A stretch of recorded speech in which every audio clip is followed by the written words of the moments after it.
we're good, much better. All right, well, yeah, we're ready to rock and roll.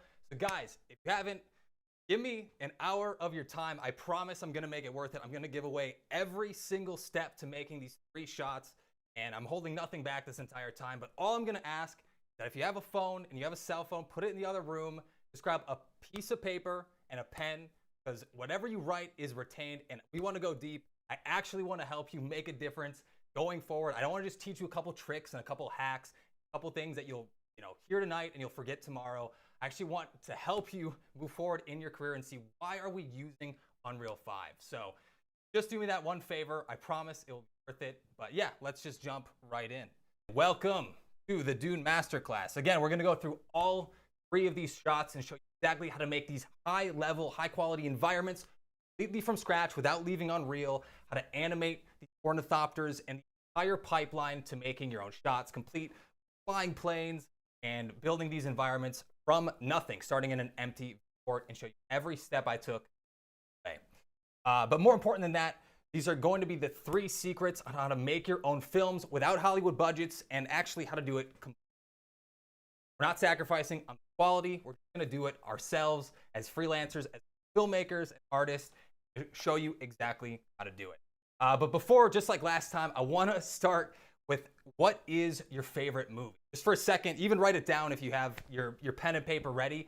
I want to know, what is that movie that got you excited to make movies? If you're here, it's because you're either a visual effects artist, or you're a filmmaker, or you have that creative fire inside of you. And there's probably that one film that actually got you started. Hey, I want to do that. And for me, it was the pod race, Star Wars Episode 1. I literally can remember, just like yesterday, sitting in the whole theater rumbling and kind of transporting myself into this other world. For real, it really felt like that for those 10 minutes.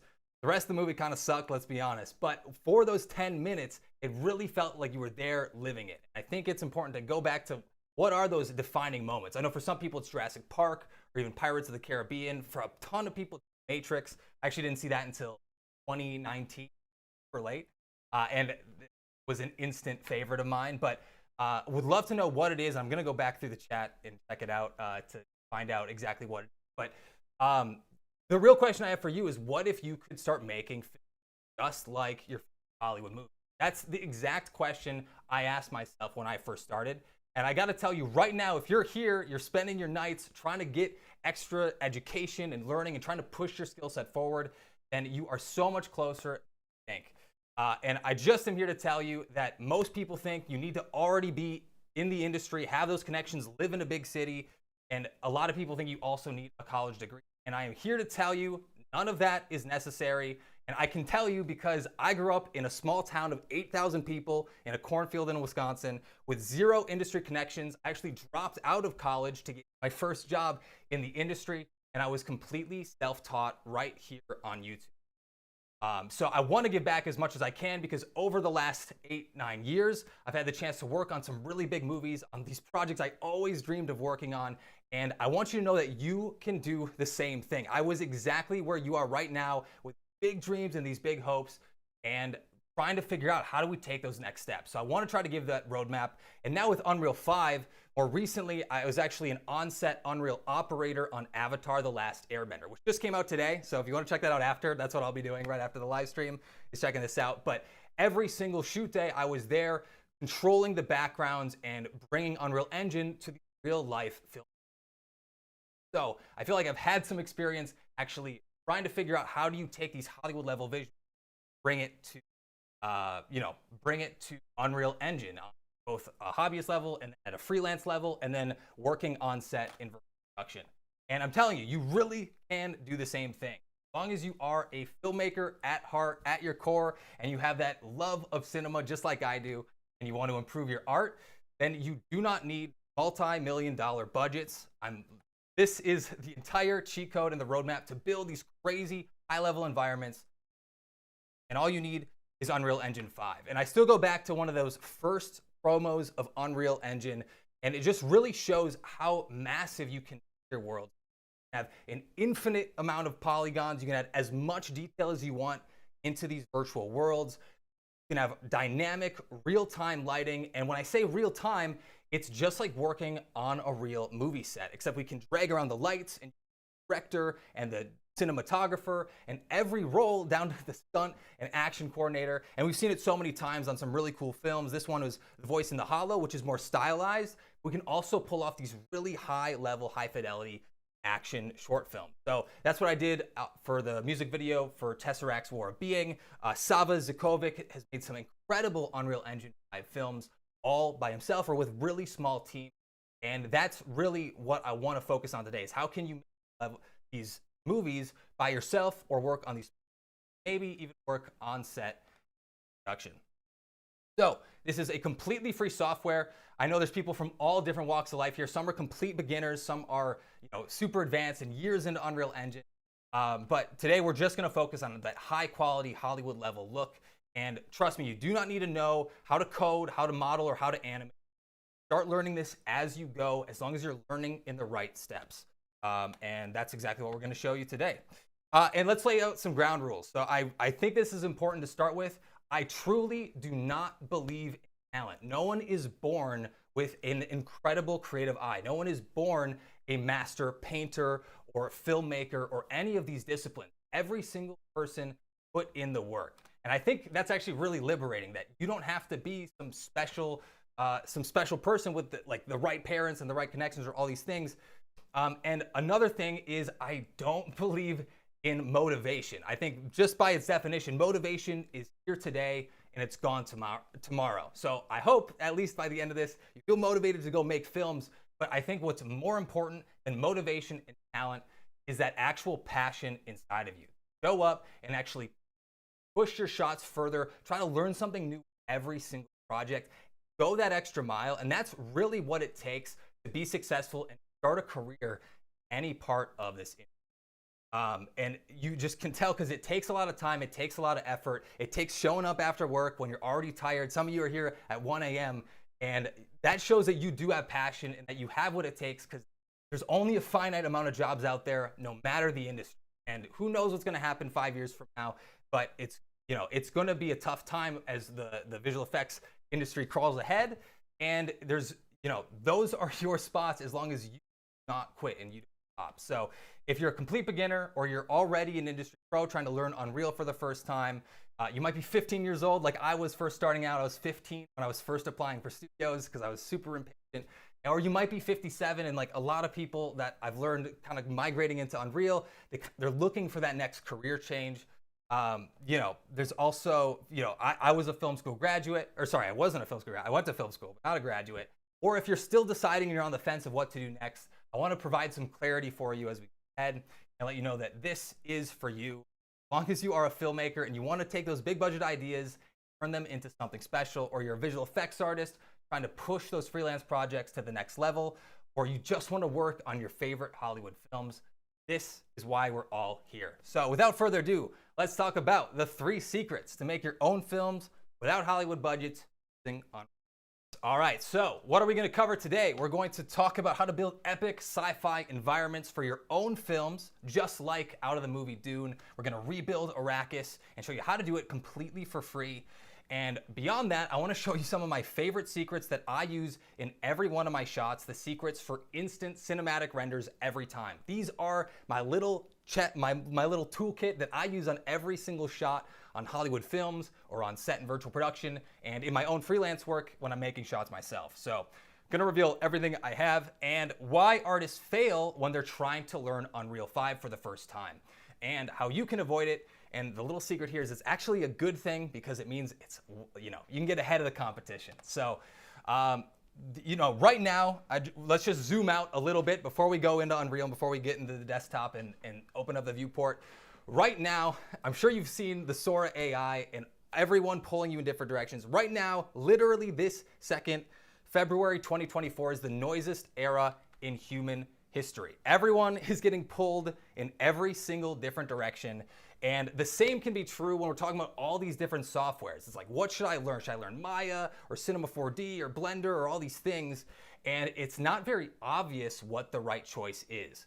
And regardless of what everyone picks for themselves, right now, the one superpower you can have as an artist, as someone trying to make a career out of art, is your ability to focus and find out what are the things that actually matter and what's going to make the difference and what are the best workflows, not just going into next year, but 5 years and 10 years from now.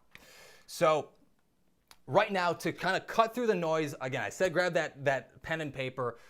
It's really important. I want you to write down what your goals are. Maybe it's to work on your favorite movie franchise. Maybe it's just to make better films. Some people I saw, they're authors and they want to build, their own world in Unreal Engine for the books and stories that they're writing. Some people are music producers who want to make their own music, or maybe just want to be your own boss and work on freelance projects. Whatever it is, for me, it was always working on Star Wars. That was the thing I wrote down early on. I'll get more to that in a second, but write that down right now because I want to talk a little bit about why you should listen to me. Starting off, like I said, I was completely self-taught. I learned Photoshop as a first way to just put myself in the movies. And this is literally something I made when I was like 6 or 7 years old and my dad had a license of Photoshop. And I remember watching the behind the scenes of Star Wars Attack of the Clones. That happened to be the DVD we had at home. And I remember just seeing the thought and effort and the crews and teams behind making these films. And that just immediately clicked with me, like, there are people actually making these films. And like, if they can do it, why can't I do it? Like, I want to do that. And just from the very beginning, from just like 6 or 7 years old, it was just so clear to me that if someone else out there can do it, then I know that I can do it. And I was just gonna figure out whatever it took to finally get there. But all I really knew when I was that young was that I just loved watching movies and kind of transporting myself into the cinema and into that art form. I want to make movies, and maybe one day I'll make a movie for the big screen. And just like when I was a kid watching a movie in a theater, make a film for someone else. And I think that question comes like, can I really get paid to do this? And again, some of you are really experienced. Maybe you're already an industry professional.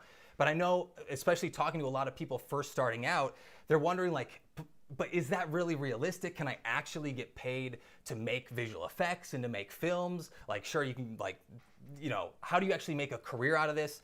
And again, to me, it was just very obvious. My uncle, when I was very young, he was when he was 18, he moved out of Wisconsin, where we were from, and he moved down to Nashville, and he started making a career as a musician, and he just didn't stop until he found the right people. And the big thing he did was just he never quit along the way. Every day he woke up trying to figure out, how can I do it? And I just want to give you that clarity that, you can do it. And I made a couple mistakes as I was trying to figure out on my path, how do you actually pull this off? How do you get hired at a visual effects studio or work on set for some of your favorite movies? And my parents definitely thought that the route would be college. At least that seems to be the safest route. But in the end, as I was starting with film school, I had I was not really sure, but I had this idea of like, hey, maybe it'll work out. Maybe it's this time to work around with people and we can actually make films together. And then when I actually got there, I realized it was just this very, it was a classroom setting. It wasn't very creative, and actually no one really wanted to make films. So as soon as I arrived there, it felt like I was just wasting my time. More importantly, I was wasting my money because I was paying for my own college. And the reality was no one was making films. No one I knew around there actually was producing anything, and that was just my own experience. But more importantly, no one had a demo reel. I mean, no one was making films, so no one even had a reel. And so no one could even go out and get hired. There was no way for them to get paid. And the big lesson I learned early on after applying to all these different studios is that you don't need a degree, but the one thing that you absolutely need, and every one of you needs, is to build a demo reel. You need to build out the type of work and prove to your future employer or your future supervisors or teammates that you can do what they're looking for. And you have to do that before anyone pays you. So that's why everyone has to put in that 6 months to a year to sometimes even 2 or 3 years to really hit the standard that makes someone trust you to work on their project. And so that was the thing. I spent all my time in college working on my demo reel instead of going to class. And within the first semester, and I was also, working tirelessly from like 14 to 18 of like building out the demo reel. And at first it was pretty bad, but eventually, after years and years of trying to get better and compare my shots to some of my favorite films, I was finally able to move out to Canada and get my first job at MPC here in Montreal.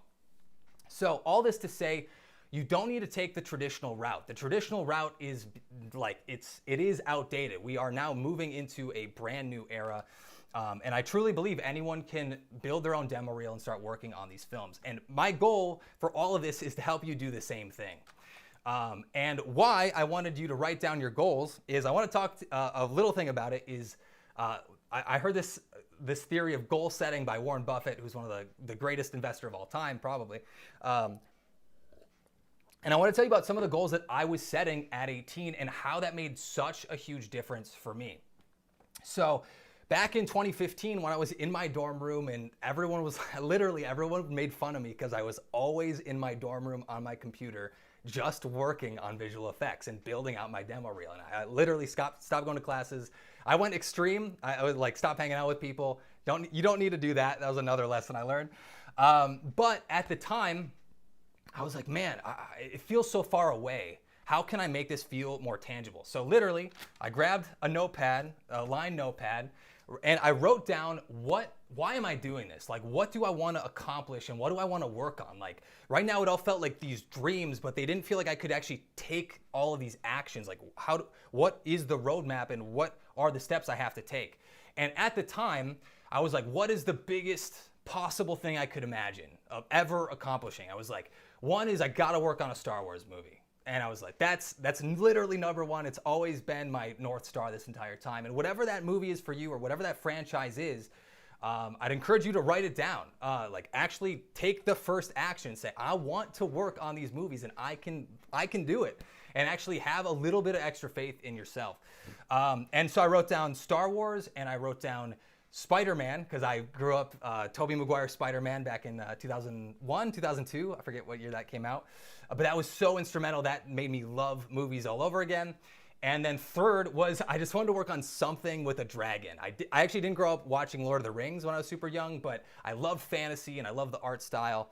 And as I kind of progressed throughout my career in 2019, I was fortunate enough to work over at ILM and work on Star Wars Rise of Skywalker. In 2022, I was a compositing supervisor at MPC, working on Dungeons and Dragons. And then in 2023, just last year, I was on the team working on Spider-Man Across the Spider-Verse. And I'm just trying to really paint this picture that is the power of goal setting. It was so clear to me early on, and it made the next steps feel so possible, and it gave me this North Star and something to always be working towards. And it might seem like these giant pipe dreams, but again, I literally started off as someone self-taught on YouTube, and I'm telling you, as someone who has now lived it somehow in this crazy world, that it is absolutely possible. And truly, why I wanted to bring this up is because honestly, I had those three goals when I first started out, and having now been on the opposite side of that journey and figuring out what it takes to work at some of these big studios and work on these franchises that I had always dreamed about.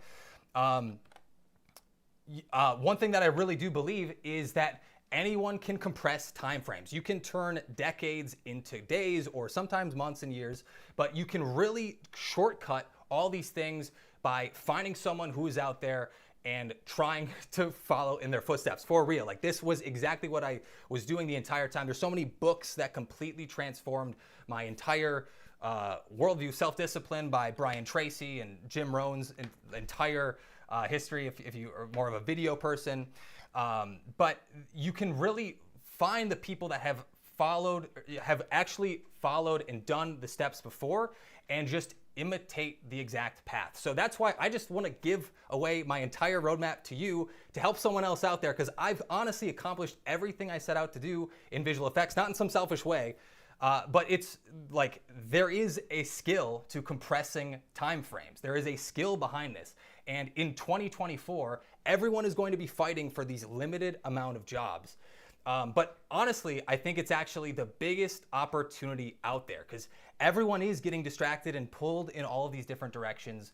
And by getting that laser focused on the types of movies you want to make and the demo reel that you want to make, that will help you get those jobs and work on whatever team that you want to work on. So write down your goals. The quick thing with Warren Buffett, and I promise we're going to get into Unreal in just a second.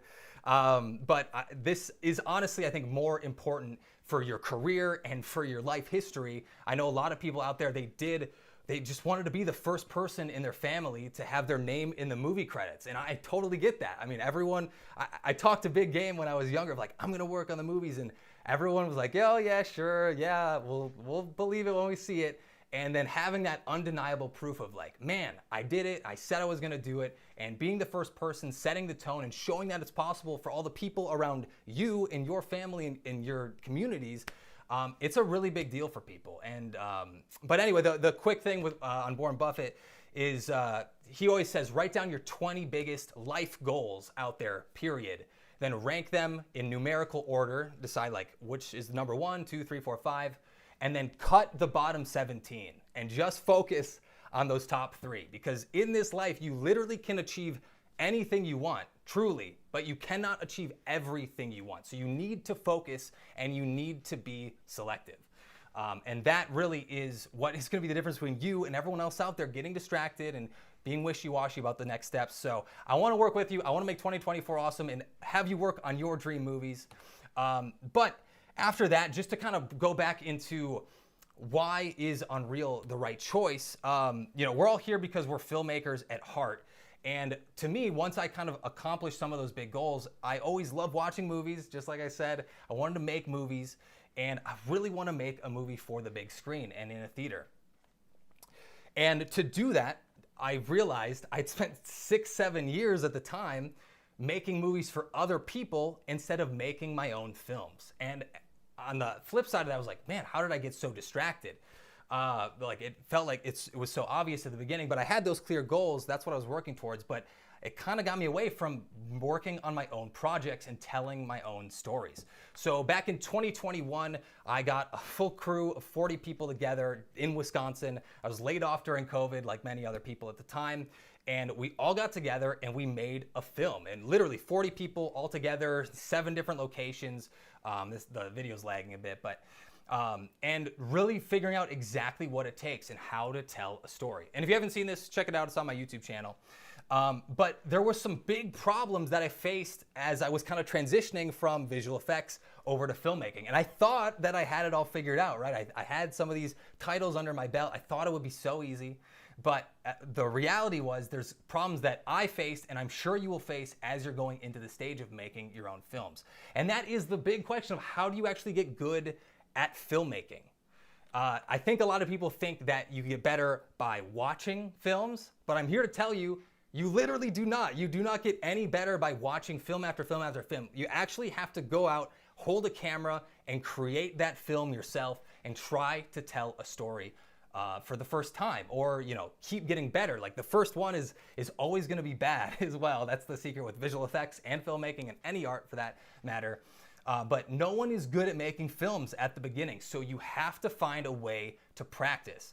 And a problem that I suffered from was I had all these big ideas. I didn't want to, compromise and tell these small little stories, even though that was a little arrogant of me, to be honest. But but the reality of it was, if you want to get friends together, you want to rent, a really nice camera and rent film gear and, hire a small crew. Like even 5 people is not that many people to work on a film, but now you have to pay them day after day after day, and they kind of deserve it too. They're spending their whole day with you trying to make your vision come to life. So the reality is filmmaking is really expensive. And I saw this firsthand on set of Avatar: The Last Airbender.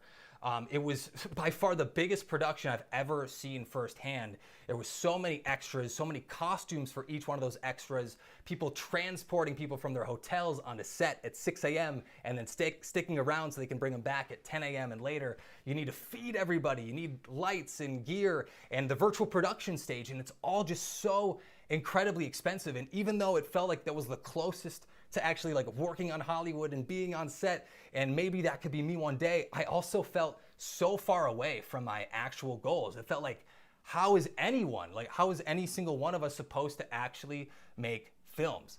So out of that experience, I had the question of like, how can we do this affordably? And can you use visual effects and CGI to practice your filmmaking? Because at least you don't need other people, and at least you could practice on a couple films before you get everyone together to make your big ideas. And this is where we all get pulled in these different directions of what is the right choice? Should I learn Blender? Should I learn Maya? Everyone says Maya if you want to work in the industry. Houdini has a lot of great material out there, and everyone's pulled in these different directions, and the answer is not obvious. So again, focus is the new superpower. So I promise we're going to get in. I'm going to show you every single part of how I made this, the Dune environment and how I made these shots. And I'm going to spill every single secret to make your shots look awesome. But again, focus is going to be your superpower going into this year. It's going to be what is the thing you decide to do, and that means eliminating all the other things you could possibly do by focusing on the one thing. And I want to at least explain why, for me, I ended up choosing Unreal 5 and why I think it's going to be the right choice for the next 3, 5, 10 years. So if you're using these other softwares, the problem with Maya or Blender or Cinema 4D and all these other softwares that are rendering CGI is that they're incredibly slow to render. And if you want to speed it up and get a render farm, it's incredibly expensive. So we go back into the same problems. And again, I went through this. I tried to make CG short films, and it didn't work for me. So really quickly, I'm going to touch on the infinite rendering problem and why old school visual effects is kind of a mistake, and why you should make the choice, in my opinion, to move to Unreal Engine and commit to these real-time workflows. So if you've gone the old school way of rendering, I'm sure you've seen the pixelated wall of death. This is real time. This is me screen recording how slow it is to render out your viewport, and it is painfully slow. If we actually go and look at Dune, a frame like this, which is an incredible visual effect shot, this was made by DNEG. They did some incredible work, but the question is, how long does it take to render a single frame like this? And the reality is, for these big budget visual effects studios, they're taking anywhere from like 6 or 8 or even 24 hours to render out one single frame of footage. And there's 24 frames in a second of footage. So that's, if it takes 24 hours to render 24 frames a second, it takes 24 days to render that out. So that's a little bit crazy, and I realize not everyone's going to be, doing these 24-hour renders, obviously. But I think it's very realistic. A lot of times it can take anywhere from 10 minutes to an hour for just a single frame, especially when you're trying to match the quality of these the Hollywood level movies that you've come to watch. And like when you're trying to add in all that detail, it gets slower and slower. So I have a question for you, and that is, if it takes 1 hour per frame to render out your CGI, and you want to make a 10-minute short film, not even a full TV episode, but just a 10-minute short film, how long do you think that would take?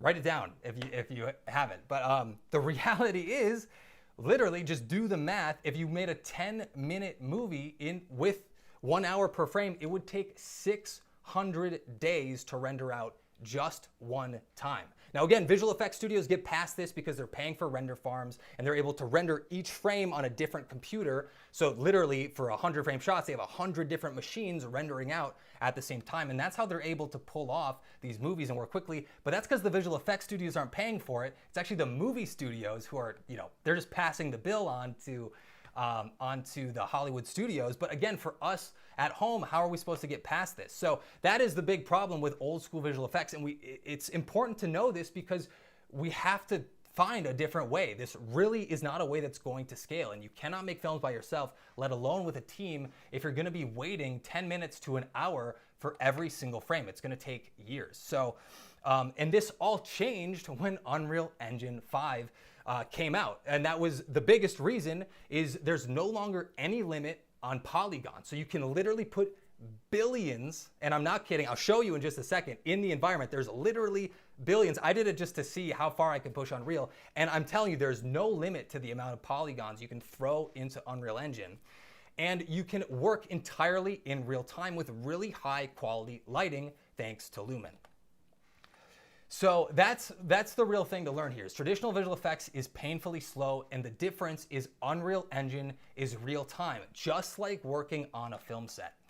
And that brings us to these shots from Dune. So recreating these shots and trying to match all of the fidelity and quality and the cinematic, artistic techniques that go behind your favorite films, and trying to make them in Unreal. So a shot like this, each one of these shots were 20 seconds long here. and I'm cranking up my render settings here, and all of them took 4 minutes to render out the 20 seconds. And I could even push this. I could absolutely make a render that takes 22 seconds to render out a 20-second frame range, because we're working in real time. It's actually incredibly easy to do in Unreal. So it's a completely different paradigm and a completely new way of working if you've never done it yourself. So in this case, with that, 20 seconds, if it takes 4 minutes to render out 20 seconds, cranking up your render settings and getting really high quality settings out of Unreal, you could render out a 10-minute movie in just 2 hours. So just take a little bit of a longer lunch break and you could preview your entire film in perfect, high quality, indistinguishable from the Hollywood visual effects style of rendering. So that's what I'm gonna talk about today. So, there's all these different steps and all these different processes in the old way of visual effects. And when you're doing it in the old school way, you're getting these roadblocks at every single step, from like your animation. Now you have to render it out, and then you have to see your effects, and then you have to render it out to see it. And then you want to do lighting, and then you have to render it out to see it. And you're waiting at every single one of these steps instead of creating your own vision and making your own film. So it's incredibly restrictive when you're using the old school ways with Maya and Arnold and the old school rendering pipelines. And just think about it. What happens to your flow state as you're working when you're stopping every 10 minutes to wait around and just see your render? And your creativity, it's just you're constantly stopping and you never actually get into that proper flow state. So I want to avoid this at all costs. I don't want to see pixelated renders ever again. And I want to stop rendering from getting in the way. And we're gonna find a different way to make films that is not what visual effects studios are doing. Actually, some that are wisening up to how fast you can make films in Unreal are embracing these workflows. But with Unreal 5, instead of roadblocks at every single step, we're just literally zooming past every single one, and we're working in real time the entire time. What you see is what you get in the final render. So again, it's just a completely different way of working, and you actually have that creativity and that flow state, and it's faster to learn because you see your final result in front of you at all times. And this is why myself as a filmmaker and visual effects studios are starting to migrate over to Unreal, is because of real-time rendering. So the big advantage is you're creating at the speed of your own thought, and it's basically, as soon as you know Unreal, the only limit is your own creative eye and your own creativity. It's your own thoughts and abilities. So without waiting anymore, now I want to dive into the how you can actually do this step by step and create some of these crazy high quality Hollywood level visuals entirely in Unreal Engine, completely for free, using some of these awesome techniques. So a couple chapters we're going to go through here is the modeling cheat code, how to model really high quality buildings and cities and landscapes in just a couple minutes. So modeling actually becomes faster. We're going to create massive environments using just one single material, which is going to simplify everything and make texturing even easier than it would be in other softwares. And we're also going to just assemble our environment step by step. So we're designing our own movie sets, even though they're as big as entire planets, all inside of Unreal Engine 5 without stopping, without taking breaks for renders. And you don't need to know how to code, how to model, or how to animate before. So this first chapter is going to be talking about environments and how we can build them as fast as possible. So let's walk through the modeling tools in Unreal. So this is literally exactly how I built every single one of the buildings. So I started with squares and literally just extruding them out and making simple silhouettes and shapes out of these different objects, and pushing them up and extruding them in and making these simple shapes. We're starting with these really simple blockouts at first. And this is really important because you don't want to get too detailed too quickly. You want to make sure that the objects and the buildings that you're making in your environment have really clean shapes and silhouettes when you're going to make an entire landscape of them. So sometimes, believe it or not, it is the simpler those shapes, the better. A lot of people add too much detail too quickly, but you want to start incredibly simple. And I'm modeling off of some reference here. So I'm literally looking at the city of Arrakis from Dune while I'm doing this and saying, okay, what are these simple shapes? How can I mimic the looks from these from the buildings? And then once you have this really simple block out and you've made your first building, and again, we started from a cube and now we already have this really simple simple shape, but ultimately we built everything and we're just extruding in and extruding out. From there, there's a button in the modeling tools at the bottom, I'm pressing it here, called auto UV. And now we can immediately texture our asset. So it automatically UVs your entire asset that quickly. It is one button. I'm messing around with it here. And just like that, we have our first building. So as your first building, this first step, I'm gonna pause here. What you wanna do at first is that you wanna build something called an asset zoo. You wanna build out a small kit bash, a kit of different assets, especially for a city. And sometimes you just need somewhere between 5 and 10 different assets that you can rotate around, scale up and down, and just make a couple simple assets. And sometimes start with that restriction of 5 to 10 models at first, and then later on we're gonna scatter them across the entire environment. Now, this is just the building blocks of these first city models, and we're building buildings in this case.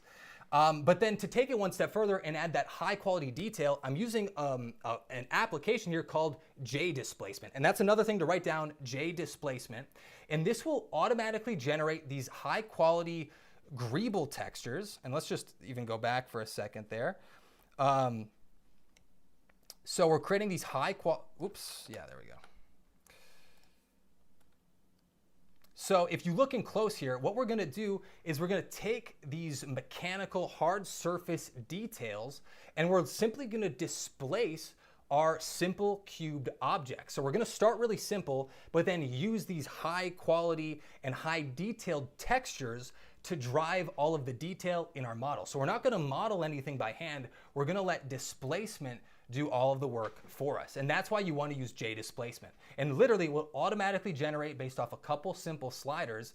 And then in Unreal, you just want to use the remesh tool to make sure you have a lot more resolution in your geometry. So that's what I'm doing here is I'm going from like 500 polygons to 500,000 because there's an infinite amount of polygons in Unreal.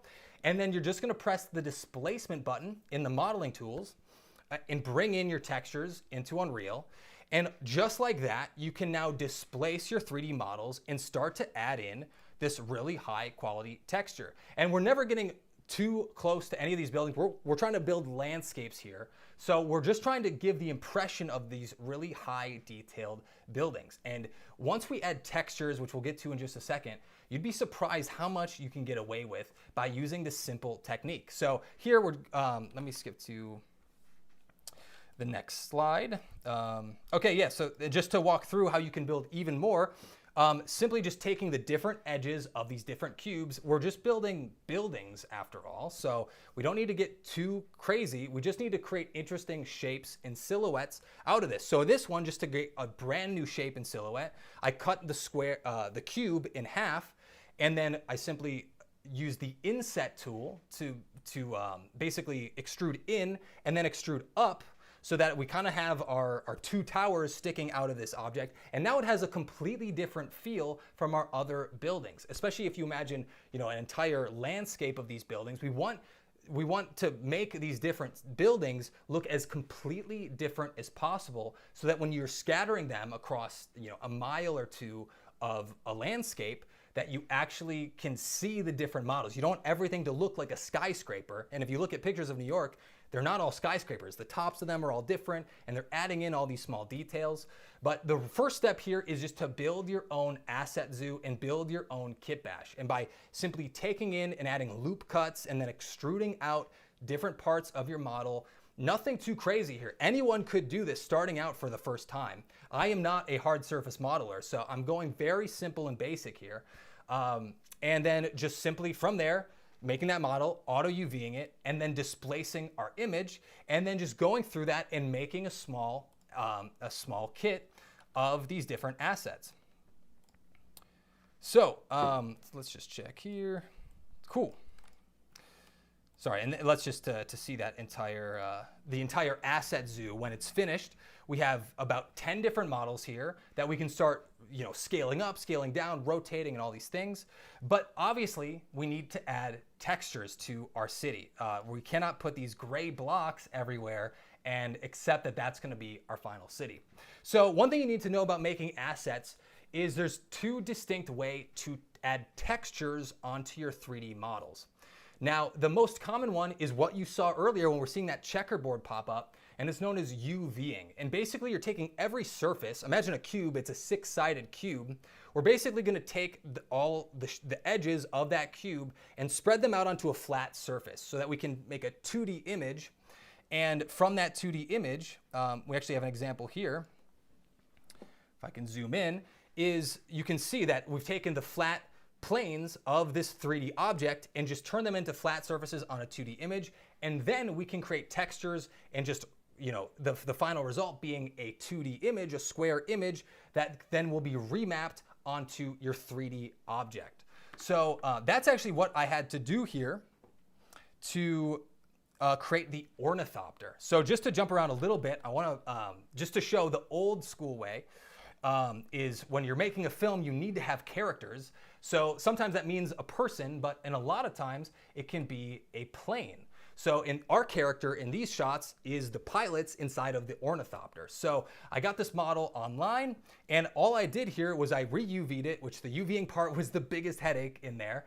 And then I brought this into Substance Painter and simply used the presets. I dragged on the metal presets, and then I created a dust map, which you can see if you look up Substance Painter, dust generator or mask generator. I'm just generating dust on top of it. So we have our metal surface underneath and then dust on top of it. And so you can feel that the sand is blasted on top of this metal object.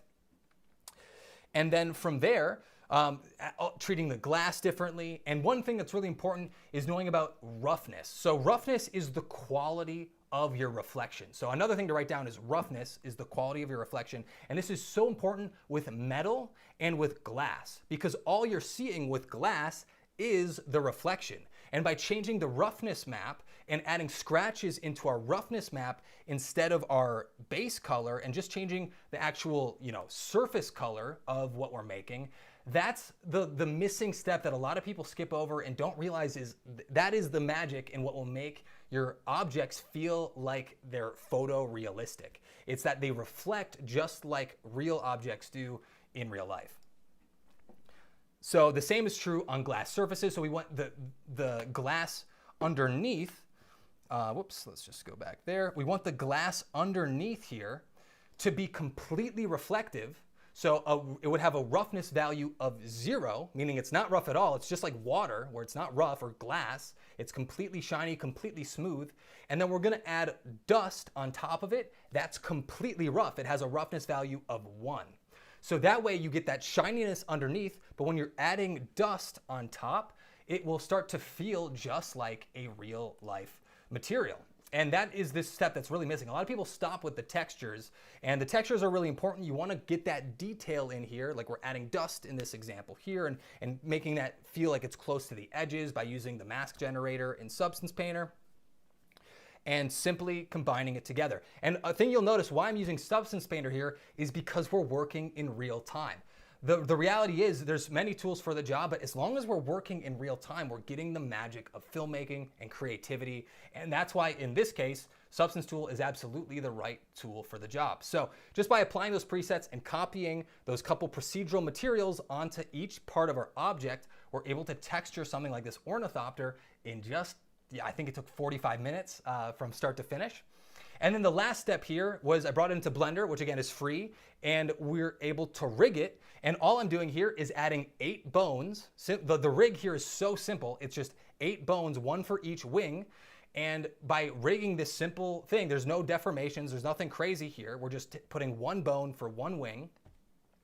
We're able to bring this into Unreal, and we're able to mess around with the textures and dial in that roughness value and make sure everything has that proper reflection that you'd expect in real life.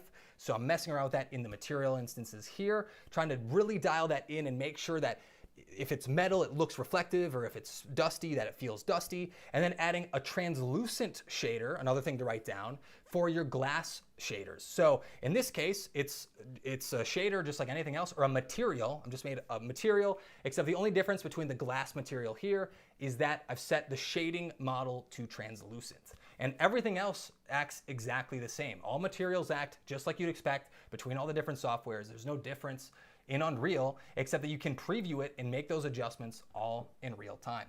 So the last step here is then obviously animating the ornithopter. And then this part is actually really easy. Now that we have the rig put together, All we have to do is now bring that ornithopter into sequencer, which is our timeline inside of Unreal. If you want to animate anything, it starts with creating a sequence and a level sequence here. And literally I just go frame by frame and start animating the motion of the wing up and down, just like it happens in the movie. So every frame, it's moving incredibly quick and moving faster and faster and faster. And you can see that in the curve editor down here. You can see how fast it's moving. And then the one thing I'm doing here, I've only animated about 1 second of animating up and down. But if you select all your keyframes and in the curve editor, you select oscillate. So you want to you select all your keyframes, go to the post infinity settings and type in oscillate. Your animation will just loop infinitely. So you don't have to keep animating this like every single keyframe and worry about that messing up later on. You can just worry about animating 1 second of footage with something like this, or with imagine like a helicopter or the front propeller of a biplane. You can just extend those animations infinitely, so you only set them up once and you never have to worry about them ever again. So that is how I created the ornithopter. So and I wanted to walk through that because that is the old way of texturing. That's the way you are usually texturing all of these objects, is you're going to take them, you're going to UV them, you're going to bring them into Substance Painter, and then texture them all by hand. But when we're trying to create an entire city, an entire landscape, that could be incredibly time consuming. So one of the huge lessons that I want to pass on is how you can add materials and textures the fast way, all inside of Unreal Engine. So another thing to write down is world aligned materials. This method will allow you to create one single material and apply it to all your objects, and it will dynamically change its size and shape based on your objects.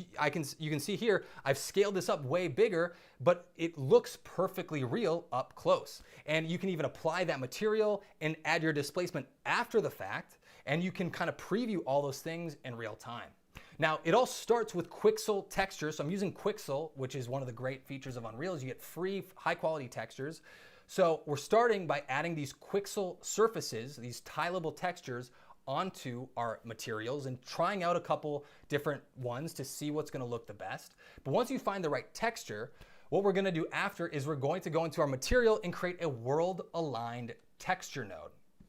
So here, I'm going to promote this texture object to a parameter. So now I can add my own texture into this. And the world-aligned texture, so the world-aligned texture here, that is the thing that allows you to add the texture without any UVs. So you don't even have to worry about UVs when you're using this method. You can simply take any model, any shape, any size, drag it into Unreal, and apply a world-aligned texture to it, and it'll start to look completely crisp up close.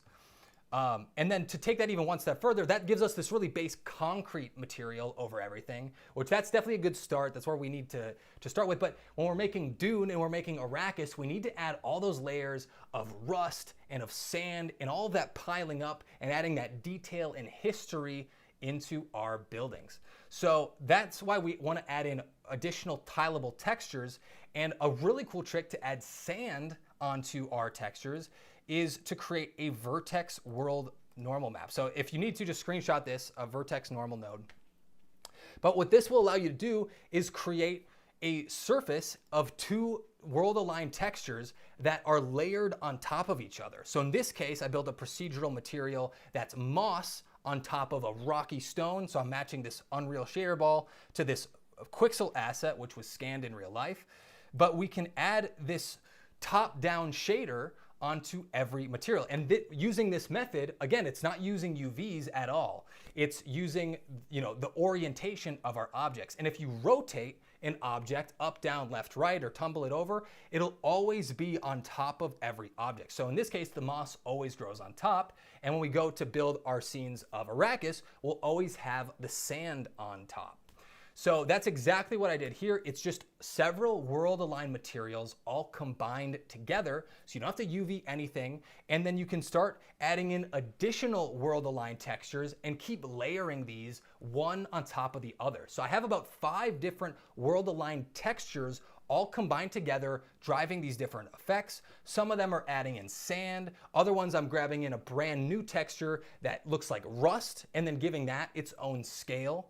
So the only inputs you need here are the texture object, which is an image, and then the texture size, which is how big is this aligned across our entire world. And that's all you need to get started. And this is already in vanilla Unreal, so you can just right click in your material graph and create this node and start applying this. So in this case, I added a rust texture, and I'm actually multiplying or just simply color grading in some rust on top of this texture. So by grading the color of the concrete, I can add the impression of rust really, really quickly without any complicated methods. I'm simply just adding a lerp to layer them on top. So it's just a layer. Linear interpolate is used to layer your materials.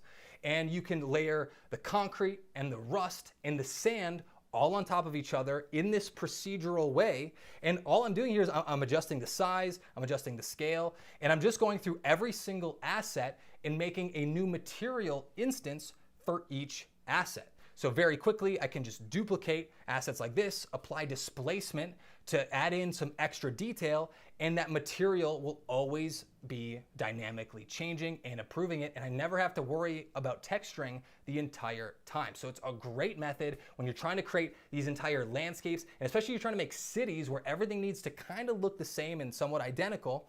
You just go through each single step and each asset in your kit and create a new material instance fine-tuned for each asset.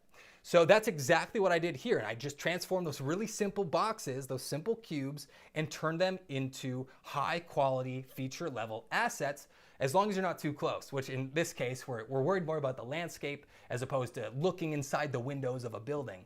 So this will apply for any sci-fi environment, anytime you're trying to make anything that's far away, but you can actually still look at all of these things up close because the textures will continue to tile throughout your entire world. So then I also took those J displacement assets, and I just took a single plane here, and I'm simply displacing the plane. So I'm taking a single plane, like you imagine, like this Post-it, a single plane, and it's one of the defaults in the modeling tool set. And then simply remeshing it so it's really high resolution. It has over 500,000 polygons or triangles. And then we're taking our J displacement texture and we can try out all these different displacements. And then by applying that material and displacing these in really high quality, with really high quality geometry, we can get these really complicated city blocks in just a few seconds. And that's how quick it is once you have everything set up. So you can really apply this to any look, any planet, any building, any environment, and start making these really complicated scenes in just a couple minutes. So I hope this feels like a magician revealing his tricks, and the magic is almost a little bit gone, but now you have the magic trick in your back pocket, and now you can create all these complicated materials in record time. It went through really quickly there, but I did the same exact thing for the sand dunes as well. I just took a single plane, I remeshed it so it was incredibly high resolution, and just applied sand displacements, which were made in Gaia, which is another free to use software. You get a free trial. And simply applying that onto our surface. And very quickly, I can try out all these different textures and these tile as well so that you can repeat them in a grid across your entire landscape. And with that, we are able to make our entire kit bash. And now we have a little bit of everything. The mountains in the background were made the same exact way. We're taking planes, we're displacing them up, and using this one simple trick over and over again and being clever, being resourceful. We don't have to be the best modelers in the world. We can create the impression of these really high quality, high detailed environments in record time. And you could create so many different environments in using the same exact method. So that is materials. And then once you have your kit, you have your Lego set built, now it's your time to bring that into the desert and start building out your environment. So you want to scale everything up. You really want to give a focus to making sure everything has the same scale of real life. So it's really important to use human-sized models as you're kind of creating your landscape. For me, I actually used the ornithopter. I made sure the ornithopter could fit a pilot in the cockpit. So it all made sense with the real world. And then I made everything relative to the scale of the ornithopter overlooking the city when looking at the original shots from Dune when we recreated this short scene. And from there, it's literally drag and drop. It is like Legos, except you have full creative freedom. And because of Nanite and because of the ability to have an infinite amount of polygons, it's super, super easy. And I'm not kidding here. This is literally billions of polygons. And you could run this off of a lot of laptops even. Like Nanite works on so many machines. And but Nanite is the critical thing here. You do need to use Nanite for this to work. But that is now the way Unreal Engine 5 works, is we're able to have an infinite amount of polygons and your render never slows down. It doesn't get slower later. It's always working in real time. So we're able to assemble these massive environments in just a couple minutes. I think this probably took about 30 to 40 minutes of trying to get the scale right and more just getting it creatively interesting. And then lastly, we need to change our lighting and add cinematic fog so it starts to look just like Arrakis. But that really is the entire step-by-step. And by taking those other Kitbash models and placing them intermittently throughout the Greeble J-displaced planes, we can really start to break up any sort of repetition and give this illusion of complexity incredibly fast. So I hope you got a couple tricks there. Does that sound good? Was that helpful? Does that at least give you a couple ideas on how to make films faster and get way more fidelity and quality out of your renders? I hope at least you learned something new out of there. So I hope at the end of this, do you think you can make your first environment using this method of just taking landscapes and taking simple boxes and displacing them to create your first environment? I hope it feels as easy as it was to create once you know what you're doing.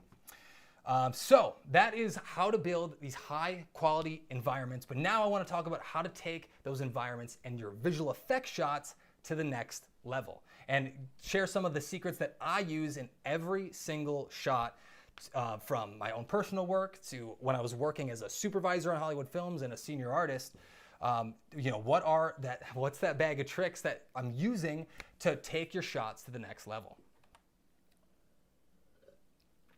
All right, so these are some of those shots. Let's take a little bit of a second and watch some of these and see the different layers that are going in here.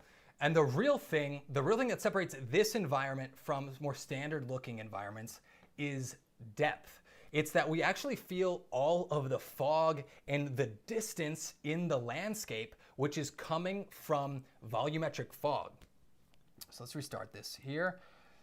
This is the biggest thing, and if you're ever on a film set, you'll realize that every single shot, there is some dude or woman with a fog machine spreading out fog so that you get extra layers of depth into the background. And this just helps separate every layer into depth.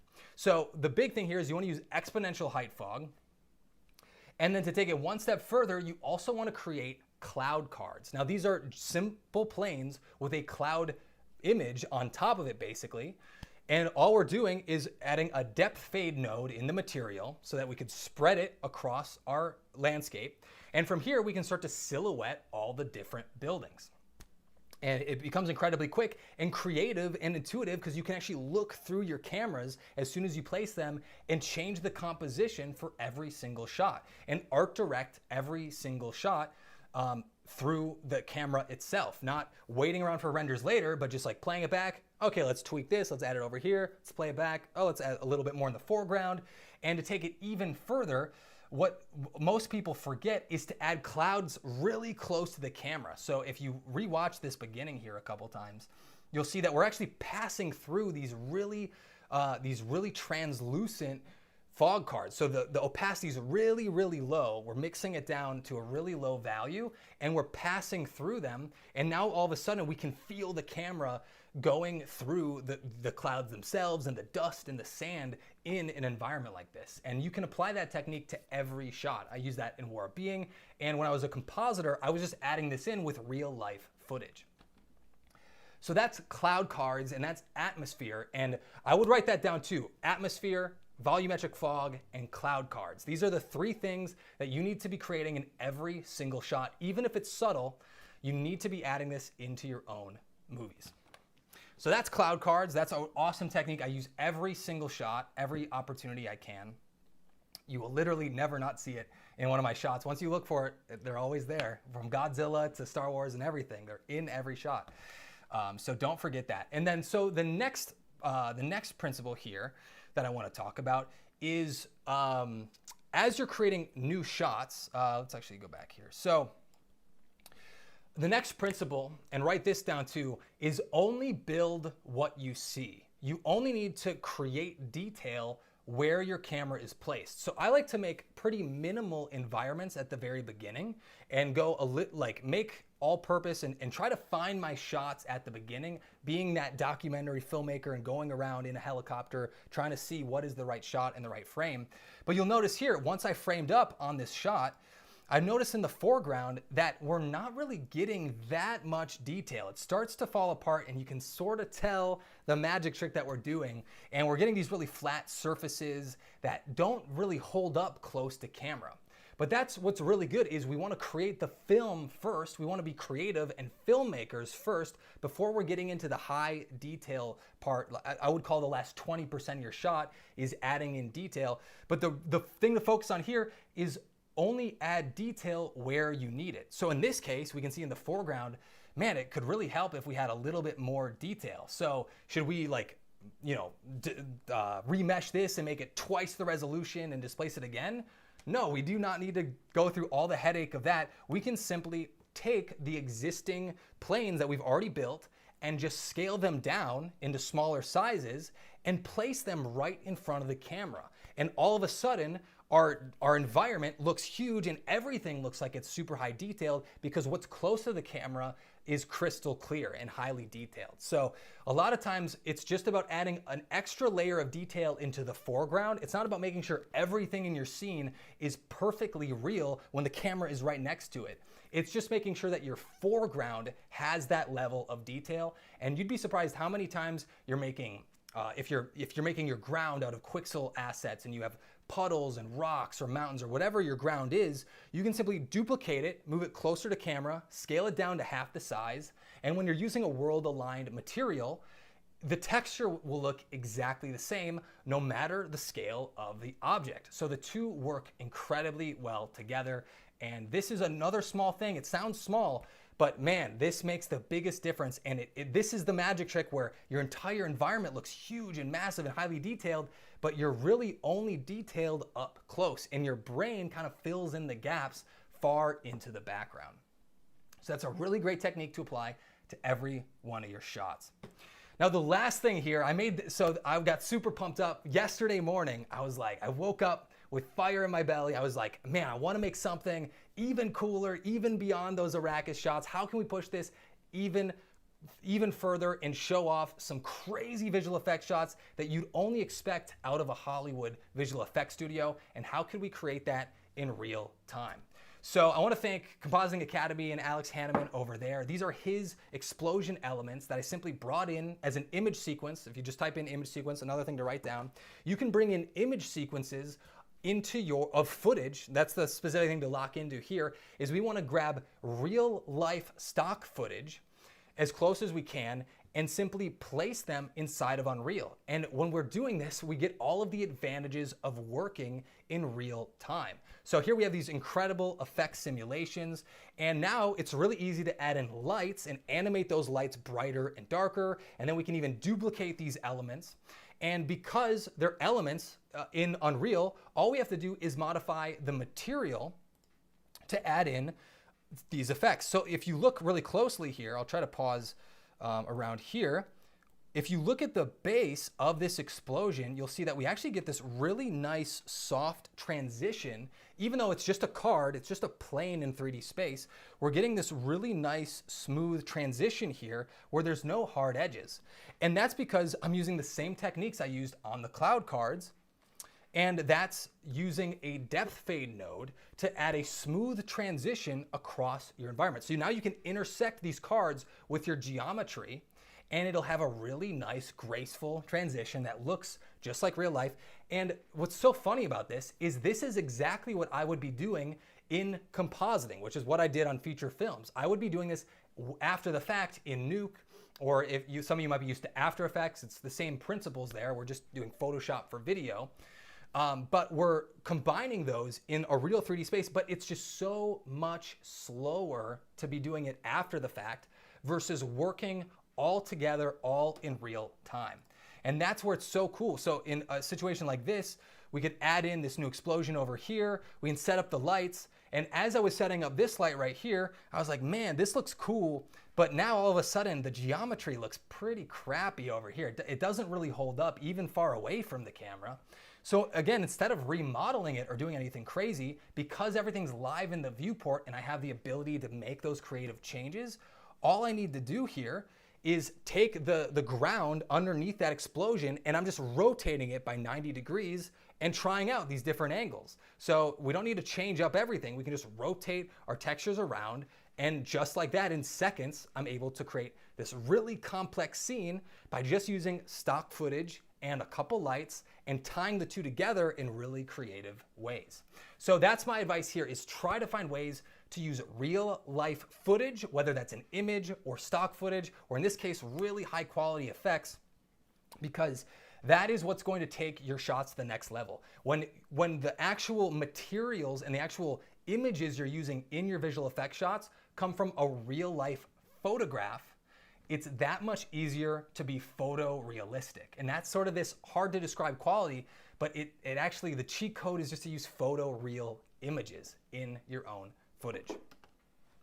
So this was a really cool shot. This was made literally in 4 hours, start to finish, including compositing, which took half of the time, which is so funny. It took 2 hours to assemble this entire thing from scratch now that I had the environment built, and I was able to put this all together in just a few hours. So is that cool? Did you learn something new with that? We can use image sequences and import them into Unreal to get stock footage. And this is that secret sauce. This is what you would be doing no matter what. We're just able to do it in Unreal 5 because they've built these tools that a lot of people just don't know about, and we're able to match them perfectly. So yeah, definitely use stock footage in your next shots. So do you think you could use some of those advice, some of those tips to improve your visual effects shots? Do you think you got cloud cards and atmosphere? Is that a cool way to add depth into your shots or adding real life footage? I hope you got something really cool out of that chapter, because yeah, that's literally taking all of the post-process things, the things that happen in slow motion after your CG renders, and you're just doing it live in Unreal. And that's why it's so much fun to use Unreal, is it's just like being on a real film set for real, except you have all the control. You get to be the creator behind it and literally move around the lights, move around the sun, add fog, and it's all to your creative eye. And suddenly the limitation isn't waiting around for your technology, it's actually your creative ability to make a compelling shot. So that becomes the next focus, is how can you become a better artist, and how can you improve your creative eye to become a better visual effects artist and a better filmmaker. One last thing before we move on is this was a huge problem that we noticed on War of Being. So that, if you aren't aware, that was the samurai sword fight I made for the band Tesseract. That was a really cool video I made with the same folks that we made The Last of Us with, which is Kyle and Steven at Found Format, who are a really great duo of directors and cinematographers in their own right. But a thing we noticed as we're making the CG sword fight completely in Unreal is two distinct problems. A lot of people are trying to apply the old school techniques to Unreal Engine 5. People are trying to use the path tracer in Unreal Engine for their final renders, but again, it just defeats the entire purpose of working in real time. And another thing is compositing, that last step, that last 20%. I'll show more about what that is later on. Sometimes this very last step, which is rendering and compositing, that last 20% of the pipeline can end up taking 80% of your time as you're creating visual effects shots. And again, that just totally defeats the entire purpose of Unreal. So this is what it's like in Nuke. This is how slow it is to just load your images for the first time. We're just trying to play back our image sequence. This is an EXR image sequence in Nuke, and this is the same in After Effects. It's just as slow in any compositing software. It becomes incredibly slow just to watch your own renders for the first time, where it's kind of hilarious in hindsight because we're just seeing all of the creative things we can do in Unreal, and we're looking at this, and now it just feels like we're like underwater and we're just working in slow motion. So I was trying to figure out how can we speed this up, and the big epiphany for me was your workflow is either all real time or it's not real time. So it's really important not to apply the old school visual effects way of thinking to these real-time workflows. We want to rethink everything about visual effects and think, how can we make our workflow entirely in real time from start to finish? So we're never waiting on anything. We're not waiting on renders or waiting to preview anything. We're always working on the final result. So my solution to that from where I'm being was creating the one-click compositing template. Now this was taking all of the special secret sauce that I would apply to every one of my visual effects shots at a Hollywood studio, and I'm simply applying it to these Unreal renders. So right here, you'll see the raw render right now. This was before any compositing, and it looks pretty good. I'm actually pretty happy with the result, but it really takes your shots to the next level and adds that extra diffusion and lens effects that those hard to, sometimes they're a little hard to quantify, but that is that last 20% that goes into your shot and basically makes all of your renders look like they're shot through a camera lens. So this is what I personally use. I use it on every single one of my shots for my own paid freelance projects. It was actually made for War of Being, and then I just simply package it up and made it a little bit nicer and easier to use so that all you have is a couple sliders to mess around with, but you can very quickly, and I do mean it is one click, and you have your final result out of Nuke. So let me ask you a question. If you had free characters and you had free environments, which you also now know how to make environments, and you have free animations, do you think you could start making films in real time using Unreal Engine? I hope by now that at least you have a little bit more confidence and can see behind the curtain of what it takes. Because the reality is, if you can just create one single visual effects shot, it means that you can create action scenes and you can start directing sequences, which means you can start directing your own movies. And if your goal is to make movies, that's great. Otherwise, you can start building that demo reel to prove to game studios and film and visual effects studios what you have behind your creative eye and what vision you can bring to your own visual effects shots. And it's so much faster to do this once you're in the loop on these real-time workflows. And really for me, like I've gotten a couple messages of like people actually landing their first jobs after kind of going through our training, and it's so rewarding that this actually works and that studios are taking on these new workflows. It's taking them a long time, but it's pretty undeniable at this point that working in Unreal is so much faster that other visual effects shot would take weeks and weeks to create, and instead it took about 3 hours, 4 hours, truly 4 hours start to finish. So that is the advantage of working with Unreal 5 and using that one-click template, is we're never stopping the entire time we're working. So that's exactly what I've been able to do behind some of these tank shots. And this is from the lighting study, and we also cover this in Unreal Fundamentals. And this is exactly why all these filmmakers are going over to these workflows, and why people like Miguel Ortega and same as well, like when we're making the shots on War of Being, and then as well, Sava Zivkovic is fully embraced these real-time workflows, and you're even seeing this on shorts made in Love, Death, and Robots on Netflix. So that in the last season, Sony Imageworks made Beyond Vaulted Tombs is the episode, and it's actually happening. People are really embracing this workflow, whether that's in game cinematics or film studios, and truly you can use these skills to land that first job or even start working on set in virtual production, which is obviously my new love of kind of taking the magic of real time and applying it to a film set. So that's our goal with all of this. So real quick, the last chapter here is why artists fail when they're learning Unreal 5. So I showed you all the cool parts and what it takes once you know all of the steps. But the reality is, and I'm sure some of you here already even put like a thumbs up in the chat, how many of you have tried to learn Unreal in the past, but you got stuck along the way? Literally, I went through that, I spent 2 months trying to learn this early on, trying to work on my own films, and I hit a roadblock, and it was at this point where what I was rendering didn't match what the viewport was, and I couldn't figure it out. I was like, it looks perfect in my viewport when I'm looking in sequencer and I'm looking through my camera, it looks totally correct, but it's not matching in my final render. And it drove me crazy, and literally I did give up. I was like, okay, whatever, this is some game engine, I'm over it. But as soon as I kept seeing more and more incredible work coming out of it, I was like, maybe I just gave up too early.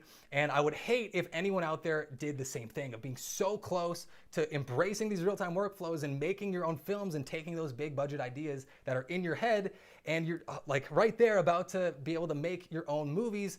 But a lot of people do get stuck along the way. So people like Mark Jason, he was a complete beginner and literally was in the same way. He never thought he'd be able to understand anything in Unreal, but we were able to teach him how to make his first environment. And one of those key concepts that I really think everyone here should know is that is the learning curve with Unreal. Everyone thinks that this is what the learning curve of everything looks like, but it's totally not. Like, you don't linearly learn things in that order. The ideal learning curve is it's really hard in the beginning, or ideally it's not hard in the beginning, but it's hardest at the beginning, but very, very quickly it levels off and becomes really easy to use. So this is what people are expecting going into Unreal, but the problem is people's expectations. So this is what most people experience when learning the Unreal 5. Unreal 5 for the first time, at least, is they get a little bit of progress, they follow along with one YouTube tutorial, they can recreate it step by step, but as soon as they go to create their own films and they have their own ideas, they're kind of left thinking like, wait, I actually don't really know how to use this software. I just kind of know how to replicate this one tutorial, which is why I don't want to teach party tricks and these small little hacks. I always think it's better to teach workflows. And I felt this is what I call the valley of despair. This is where I was stuck for a very long time. And this is where I gave up for the first time, and many people along the way give up. And the real reason why is people think that Unreal Engine is this visual effects tool, and they're trying to learn all the visual effects workflows at the beginning. And then after the fact, they end up going and realizing that Unreal Engine is a game engine. So they learn the game dev side after the fact as they're trying to troubleshoot all these things. And it turns out you're not actually learning how to use Unreal Engine until you embrace that side. So instead of learning visual effects first and then going to game dev, the better path is to learn some really simple game dev techniques. Again, it's Unreal Engine. It is a game engine first. We need to learn the game engine side first and then move on to the visual effects side of learning the software. And with Unreal 5, the biggest bottleneck, because the bottleneck is not rendering is instantaneous, the biggest bottleneck that people suffer from is learning it for the first time and actually being comfortable and having confidence making their films without going and running to the Unreal forums and troubleshooting and getting lost and stuck along the way. But the best part about Unreal Engine and why it's now my favorite tool is you only have to learn it once. And as soon as you learn it one single time, you'll be good for the rest of your career. Now it's just plugging, you'll learn new things on top of it, and you can get your artistic eye better and better and better, but you only have to learn Unreal Engine once, and then you get all of the upside and benefits of real-time visual effects without ever waiting for renders ever again. So the biggest thing, and write this down, is that people suffer, and it really is suffering because it's in your head. You're using a game engine to create films. So we have to, at least at a bare minimum, start to learn a couple of these game dev concepts and learn how Unreal Engine is supposed to work before we start applying our visual effects techniques and the things you might already know from Blender or Maya or these other softwares. That's secondary to learning these basic game dev concepts first.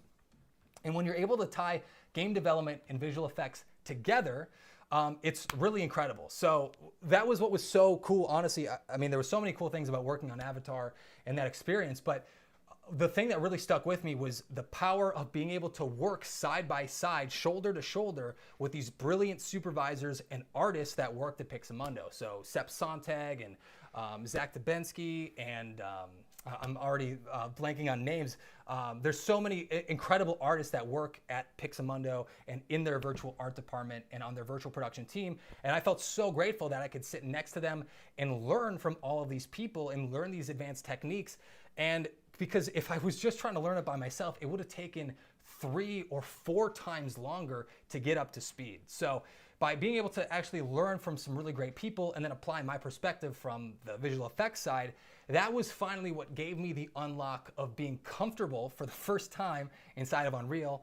And I would love if I could do the same thing for you and help give you a little bit of a kickstart in your career, because again, we're gonna replace our render times with education. But once you learn that, the education side, you only have to learn how Unreal Engine works one single time.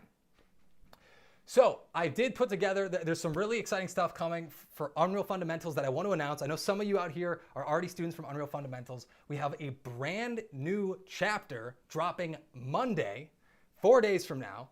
And I'll show you some stuff from it in a minute. I'm super excited. It's definitely the best chapter ever produced for Unreal Fundamentals. But my big question before we get to that is, if all you needed was 30 minutes a day to learn Unreal Engine 5, do you think it'd be worth it? And that's a question you need to answer yourself. Do you have 30 minutes a day to actually improve as an artist and start learning some of these new workflows? If all Unreal did was let you practice filmmaking for free, do you think that would be worth it? Like if you didn't have to rent a camera and rent film gear and pay for meals and all of the parts that go along with practicing filmmaking, you know, the cameras themselves are several $1,000s. Each lens can be $2,000 to $5,000. And if you want your stuff to look like Hollywood level films, you have to pay the same price that Hollywood studios are paying. And it's just not very practical for the rest of us. So if we could eliminate the need for camera gear, at least while you're practicing and while you're getting better as a filmmaker, do you think it'd be worth it? And if all Unreal did was eliminate rendering and waiting around from all of your workflows, when you're waiting and not creating, do you think it would be worth learning how to make visual effects in Unreal? Well, here's what it actually takes to learn Unreal. I call this the skill bridge, and it's really important with Unreal Engine. There's all of these tiny little modules, all these little workflows and things you need to know. And if you don't know every single one of these skills, you aren't able to actually cross between game dev and visual effects. You'll get stuck somewhere along the way and you won't actually be able to learn Unreal Engine and pull off entire films using the software. And I cannot tell you how many people I've come across who get started and get halfway through and know part of it, but until you know all of it, you're never gonna actually be able to use it as a filmmaking tool. So what I wanna do is I wanna help you actually get across, and I'm gonna tell you I've made a bunch of bonuses that came along with Unreal Fundamentals, which is taking every single cheat sheet, every template, and every single thing I've learned and putting it all into one place.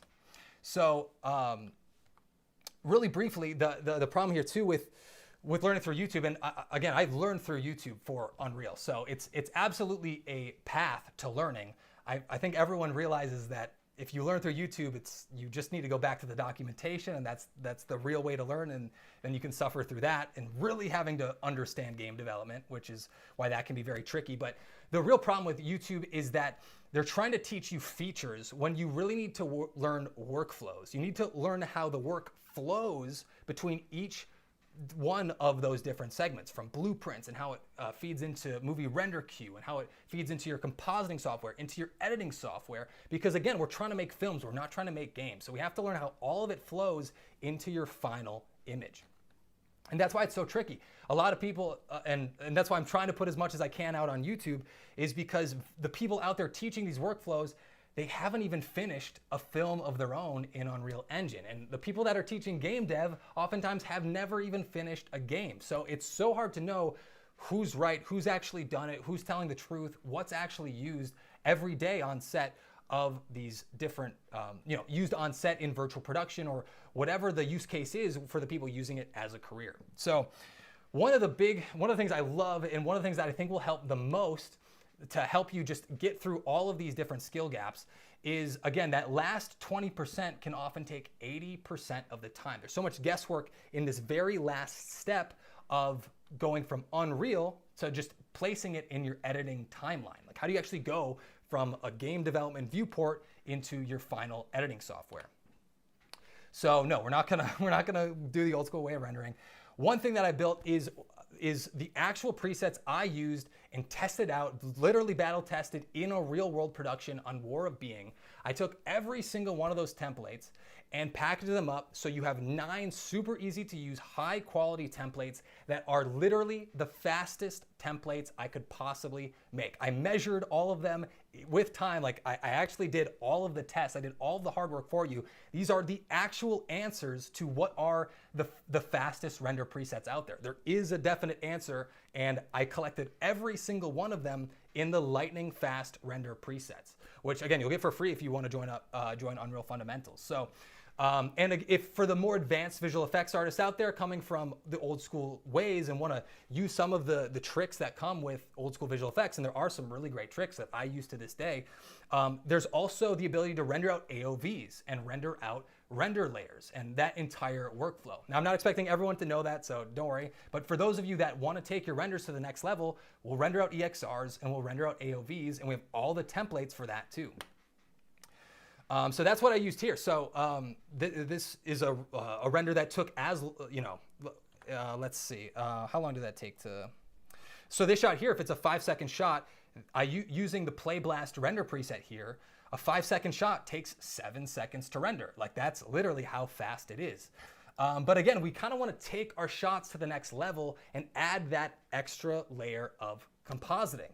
And that's just Photoshop for video, but that is the last step that really makes your shots look like they're straight out of a Hollywood film instead of out of a video game engine or like a PS3 game. So we teach you how to add shallow depth of field, how to match the anamorphic look, and we'll just give you that one-click compositing template so you can just press one button and instantly apply these lens effects to your shot. And that's how easy it is. You just get a couple easy-to-use sliders and you can apply it to your shots. So that's the one-click template. This is my exact template, and this is what I'm gonna use for the foreseeable future. I made this for me, and I just wanna give this to you so you get all of the lessons I learned from Hollywood visual effects and compositing for over 8 years, and being a compositing supervisor, I've put all of that into this really easy-to-use template, and it works for After Effects or Nuke. So whatever software you use, it's super simple to just drag in and apply to any of your shots. Next up, I did not stop there. The next thing that's always gets people stuck is, how do I make the surfaces of my objects look awesome? Like, how do I take my materials to the next level? Because a lot of this stuff is hidden behind menus. And the thing I always wanted early on was, I wish someone just put all of the most useful nodes in one place so I could stop guessing what is the right node to use for this effect, and just simple explanations of the most used nodes. So that's exactly what I did. Now that I had a little bit extra perspective, was I got rid of all of the guesswork that might come along with creating materials and taking all of the game dev techniques, and when there is a confusing technique, just simply explaining exactly how it works. So this is every node that I use on a day-to-day basis, from world aligned materials to how to turn your bump maps into normal. I could go into all the tiny details, but it just eliminates all of the complexity, and it just lets you create materials in a really creative way, because you're not suffering through, how do I make this, how do I make that? I'm just gonna give you all the answers so that you can just jump right into making complex materials super easy. Does that sound like it would help? I hope it would. I mean, I literally made it for me. But so, and again, another thing that people stick or get stuck on, and for those of you who have tried using Unreal in the past, a huge confusing part is, how do I use blueprints in a creative way? I always wondered, like, it seems like blueprints should be used to make films, and you can use them to make virtual cameras and to build environments and even to build these cloud cards. So these are the cloud cards I used in Dune. I actually made them for chapter 11 of Unreal Fundamentals, and I just brought them into the Dune project. So I'm actually going to show you step by step how to make really simple artist-friendly tools so you can start using blueprints in a creative way instead of this really technical game dev exercise. The biggest thing is people just are explained how to use the blueprint tools in the wrong order. So I'm going to start knowing that you're probably a beginner, or just to start from the beginning and teach you how to use these to create tools in the first place, not how to make games, but how to make tools to make better films. So that's in our Blueprints for Beginners framework. We have a 60-page PDF that comes along with it on top of those specific video lessons to help get rid of all of the guesswork and make it really easy to understand, breaking it down step by step so that anyone out there, even if you've had no game dev background or no filmmaking background, you can start using Blueprints to make films within 60 pages of going through that. With 1 hour, you'll have that downloaded into your brain and you'll be able to use Blueprints in your own shots. Hopefully that sounds cool, because again, that was another thing I really struggled with early on. But again, so this is just the roadmap. The one, when I say the roadmap, these are like the technical skills that we have to learn along the way. And we absolutely need to learn the technical parts, but we're missing the critical skill of filmmaking, the creative side of actually being a filmmaker, using your creative eye, like a documentary, like a documentarian, or if you're a director, a photographer, cinematographer, or an action director, how can you actually apply those filmmaking techniques inside of Unreal? So that's why I wanted to step up the course and improve it even further. So I'm going to show you how to make these shots and create your own dogfight completely from scratch. You're gonna get the models completely for free, already rigged for you, already done. You'll get the effects done for you so that you can just worry about creating your own films. And I show you how to make these step by step. This was created during the live recordings as I was making the class. And you can get all of this, the effects, the environment, the models, everything, when you sign up for Unreal Fundamentals. Starting Monday, we're gonna update the course then, and you'll get this entire scene so you can start creating your own stories and tell the stories of two planes fighting together, or a team of planes. You can create your own Top Gun Maverick, or whatever you wanna make using these models. And then lastly, it would be nothing if we also didn't show you characters. So we're also showing you the entire character workflow from start to finish, how to take free characters, so you don't have to worry about modeling characters. We'll show you the best resources for free characters. We're gonna give you free animations and show you the best spot for those. And we're gonna show you how to make your own films filled with effects and the full gamut, everything coming together. This test shot was, how can we put everything, all of the hard parts of filmmaking into one shot, and we're gonna teach you how to make this step by step. But again, we didn't stop there. I wanted to get rid of every single roadblock that could ever get in your way. Because again, it was so hard for me to learn this for the first time. It felt like at least 6-7 months until I felt anywhere near comfortable. And that was after working alongside some experts at Unreal. So for all of the beginners out there, I made the Filmmakers Unreal Glossary, which are easy to understand explanations for the game dev side of Unreal. This is a great resource that you can search through. We have our glossary, and you can hit Control F and search through the entire thing, and you can instantly understand how any part of Unreal works. This is all written by me, by hand, going through and trying to think of how can I explain this concept to someone who's just beginning in Unreal. This is not some ChatGPT automated thing. This is literally, I want every beginner out there to have as an easy time possible as they're trying to learn Unreal for the first time. And this, I think, is a really helpful unlock for anyone that's stuck along the way. And as you're working on your future projects, you don't necessarily need to go into the confusing documentation. You can just go here and figure out how every part of Unreal works in the context of filmmaking, which is the hardest part with filmmakers, is trying to understand like the game dev tools just to make films. So this is taking everything focused on how to make films. Now, a lot of people also suffer with staying accountable. Everyone's super excited. Everyone wants to like jump into it and make these incredible scenes. But the real thing that, like, if you actually want to get a job in the industry, you need to be continuing and working on your art every single day. This is not a 2-day process. This is a multiple month-long process to build a demo reel that can get you hired. And I want to help you that entire way. So one thing we built to make it even easier and to make sure that you can never get stuck along the way is these email lesson recaps. For the first 21 days, for 3 weeks, all we're expecting is that you're gonna spend 30 minutes a day for 3 weeks. And every single day, we're gonna send you an email to hold you accountable, give you the best lessons from the day, and make sure you never get left behind, because we're always there to support you. And we have the cheat sheets and those guides all inside of these lesson recaps. So this is for anyone out there who's suffered with staying accountable. Maybe you started learning Blender or Maya and you've stopped after a week or two. This is to make sure that you stay on track, you actually get the result that you're looking for, and you can actually start building that demo reel by the end of this course. You'll also get access to our private Discord. This is not public at all. It's just for students inside of our course. And honestly, it's been really cool seeing the community in there. I'm sure there's a couple of you out there from the Discord. Yeah, Nate's awesome, and Twisted Journey, and there's Oh Hey Void. There's lots of awesome dudes out there who are helping contribute and give feedback and help other people with troubleshooting. I'm in there every single week trying to give advice if anyone's ever stuck along the way. This is the best spot to get personal feedback from me and to get help troubleshooting through any of your shots. You never get stuck along the way. You always have, a community of people who are just as passionate as you are, and it's filled with filmmakers trying to do the same thing. So if you want to crew up for your next film, or you just want to get feedback on any of your shots, this is one of the greatest places to do it. And I'm in there every week trying to give feedback. So just to recap, just so you know, so Unreal Fundamentals, it is a video course. This video is old. It's going to be 18 hours after this week. But just to recap all of the lessons and all of the bonuses inside of here, we have the video course itself.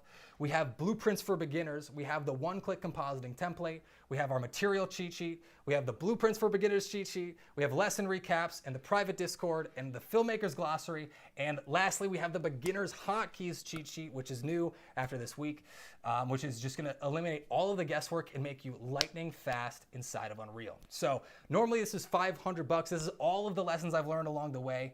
But if you join today, you can get it for $397.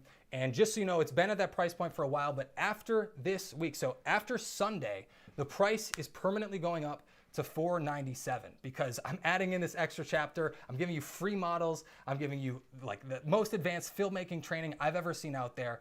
So after this week, it permanently is going up to $497. Otherwise, anyone out there, I want anyone who is interested to get started if you really want to take this seriously. So you can also get started today for $999. And it's simply just a payment plan. You pay it over 5 months. And it's so that anyone, whether you're a student, whether you're in between jobs, wherever you're at in your life, I just want you to be able to start today and start actually applying all these cool techniques and become a real-time filmmaker. Become someone who can use Unreal Engine and make those big budget ideas in your head and bring them to the real bring them to life and take them out of your head and into other people's eyeballs. And so you can make these films that you've always wanted to make. So I will answer some questions here in just a second, but I'm going to post a link here. So just so you have it. So if you want to check this out, it's unrealforvfx.com/fundamentals, which I'm going to post right now. So that's going to be pinned at the top.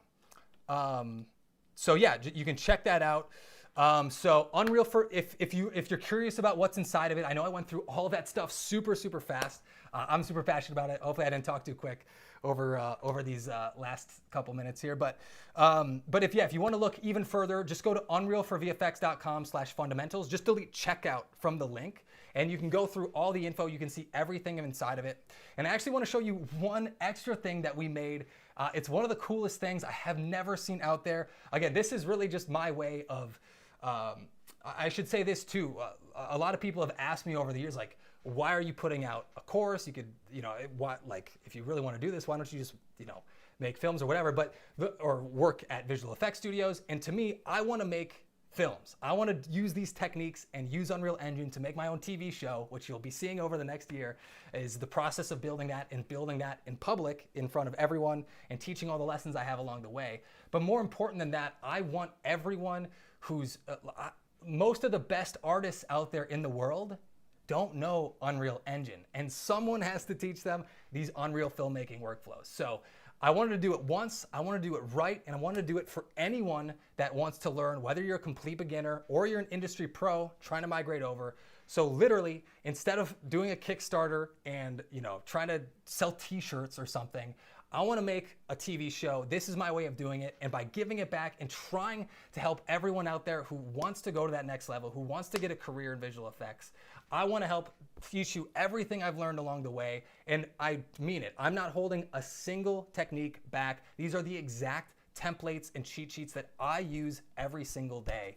And I'm building them for me. I'm just giving them out to everyone who wants it. So really quickly though, I just want to show you behind the scenes. We also just built our own search engine exclusively for Unreal fundamentals. So I guess I'll have to record that separately, but anyone out there that can see it, let me post a screenshot here.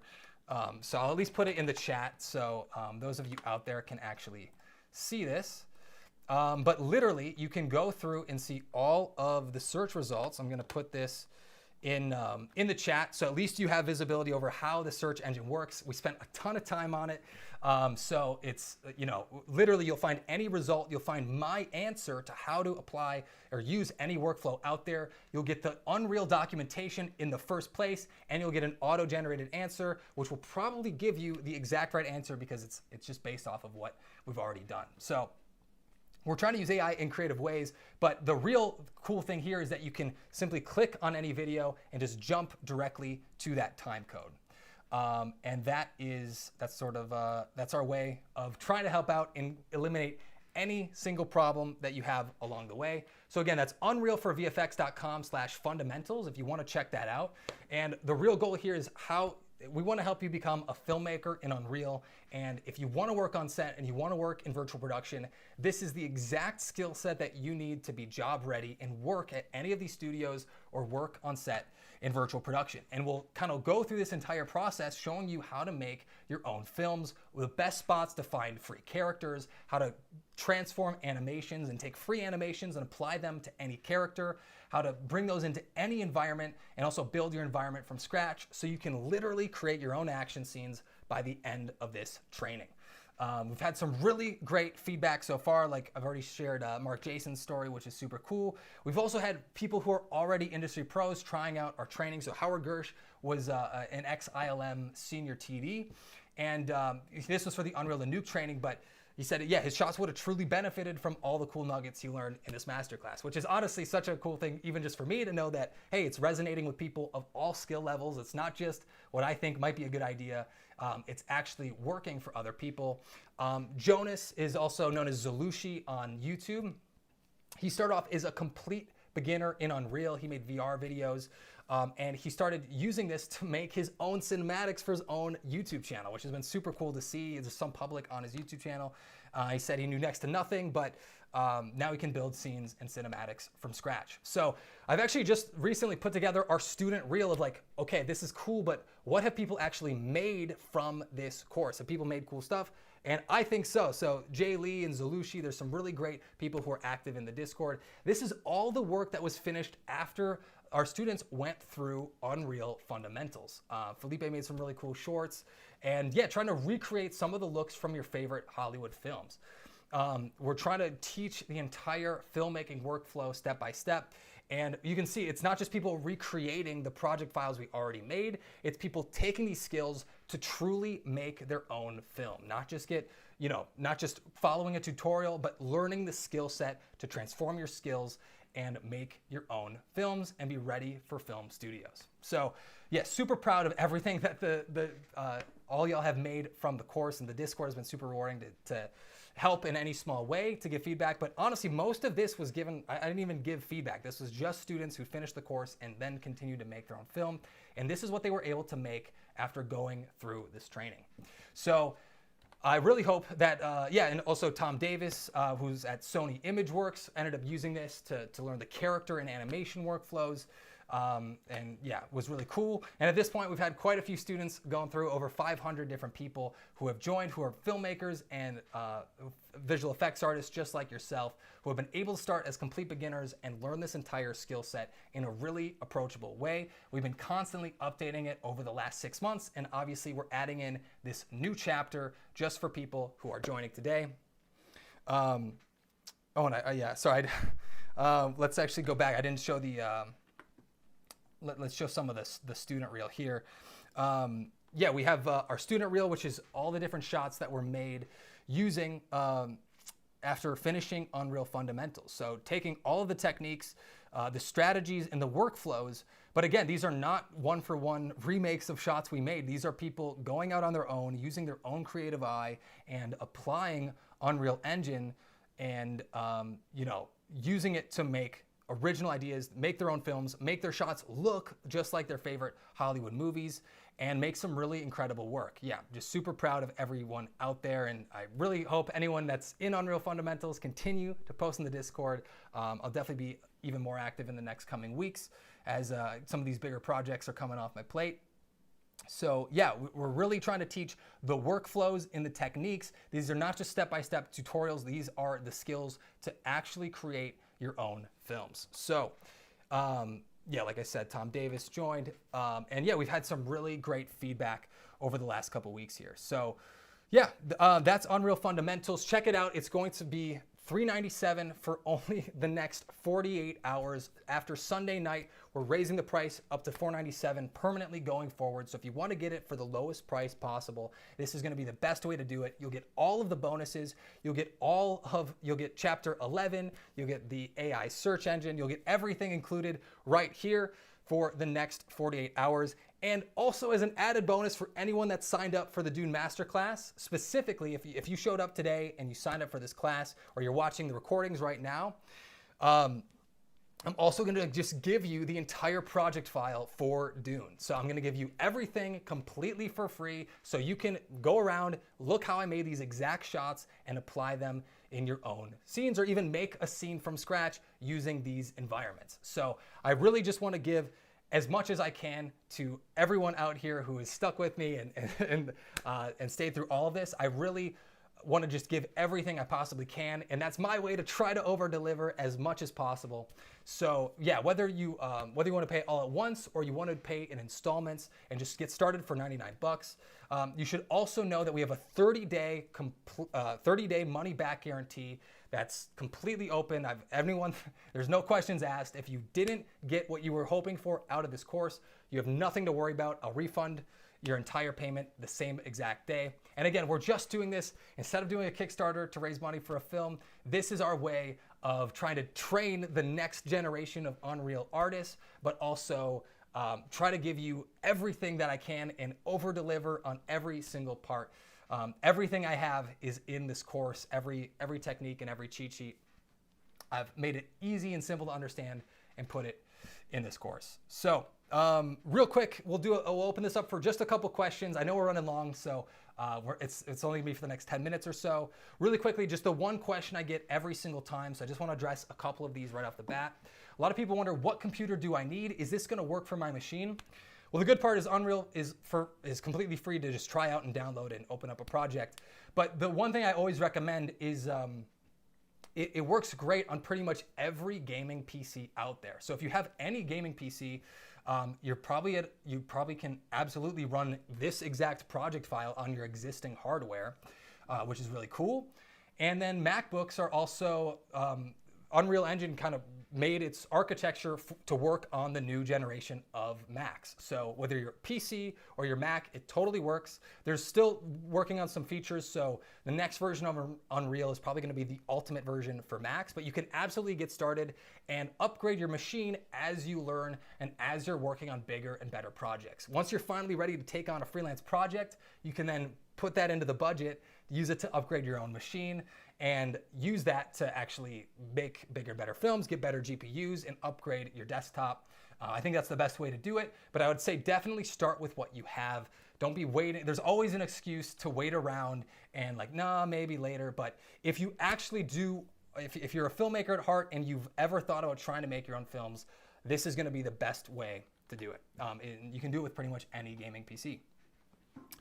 For those that are still a little bit worried about like, hey, I'm not technical, the one thing you have to know about Unreal Engine is you don't need to know how to program at all. It's not about programming, it's all about understanding logic. As long as you understand logic and you were savvy enough to show up to this YouTube live stream. So I'm pretty sure you can understand how it really is just basic elementary school logic applied in different ways. We're just piping nodes into other nodes. It's all very visual and easy to understand once you have someone who's actually showing you how to get through all these different roadblocks. So definitely, if you don't know how to program, don't be wary of the game dev side. And then lastly, if I would say the same thing applies for anyone that's thought about trying this before. So anyone that has tried this before and it hasn't worked out, the one thing I would say is, the wheels are coming off. I just need a drink. For anyone that's tried this before and it hasn't worked for you, I would say I was in the same boat as you. I've tried this before. I tried learning through the YouTube tutorials. I thought that would be the way to learn. It wasn't until I went through the documentation and kind of learned it the hard way that I was actually able to understand how everything worked together. So I hope that I went through all of those struggles to make it really easy to understand for you. So you don't have to actually go through and read anything that's complicated and hard to decipher how it works into the filmmaking workflow. I'm going to eliminate all of that guesswork. I'm just going to give you the ultimate filmmaking workflow all inside of Unreal. So with that said, all right, so yeah, just in case that link isn't working for you, we'll go here.